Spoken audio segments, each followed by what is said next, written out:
Hello बच्चों, DAV ज्ञान channel में आपका स्वागत है। आज मैं पाठ 7 राष्ट्रभाषा हिंदी लेकर आपके सामने उपस्थित हूँ। अगर आपको मेरा चैनल पसंद आए तो प्लीज़ लाइक सब्सक्राइब अवश्य करें।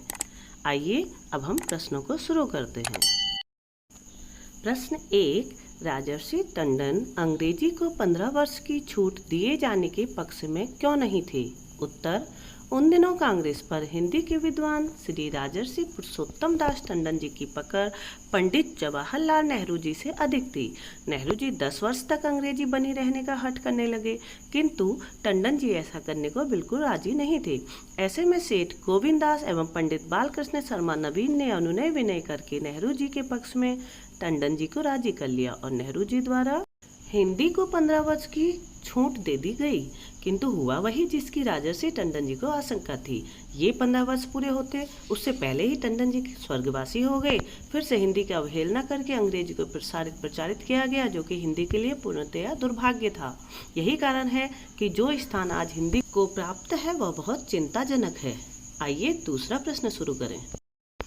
आज देश में हिंदी को जो स्थान प्राप्त है समीक्षा कीजिए। उत्तर, किसी राष्ट्र के समस्त देशवासियों में सच्चा प्रेम, संगठन और एकता की भावना भरने के लिए एक राष्ट्रभाषा का होना आवश्यक है।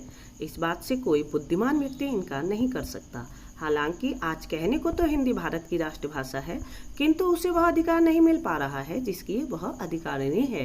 वास्तव में हिंदी भारतीयों की भावात्मक अभिव्यक्ति का एकमात्र साधन है। इसके अभाव में भारतीयता की अभिव्यक्ति हो ही नहीं सकती। हिंदी भाषा भारत की आत्मा है। आइए प्रश्न 3 देखें। प्रश्न 3, गुरु गोविंद सिंह जी ने हिंदी के लिए क्या किया? उत्तर, संत सिपाही दशमेश गुरु गोविंद सिंह जी सारे देश की स्वतंत्रता एवं अखंडता का स्वप्न संजोए हुए थे। वे इसी निमित्त शिवाजी के पुत्र संभा से मिलने दक्षिण भारत गए थे। गुरु जी ने खालसा पंथ में दीक्षित होने वाले अनुयायियों को जो जय घोष प्रदान किया वह भी सारे देश के विचार से हिंदी में ही था और आज भी हिंदी में ही बोला जाता है। वाहिगुरु जी का खालसा, वाहिगुरु जी की फतेह। गुरु जी का 10वां ग्रंथ जफरनामा छोड़कर हिंदी में ही है। अगला प्रश्न है, स्वामी दयानंद जी से हिंदी अपनाने का आग्रह किसने किया? उत्तर, महर्षि स्वामी दयानंद जी से हिंदी में बोलने का अनुरोध बंगाल की राजधानी कलकत्ता में ब्रह्म समाज के नेता श्री केशव चंद्र सेन ने किया था। स्वामी जी गुजराती होते हुए भी उस समय तक संस्कृत में ही बोला करते थे। बाद में आग्रह को स्वीकार करते हुए स्वामी जी ने राष्ट्रभाषा हिंदी में बोलना शुरू कर दिया था। आइए अब अगला प्रश्न देखते हैं।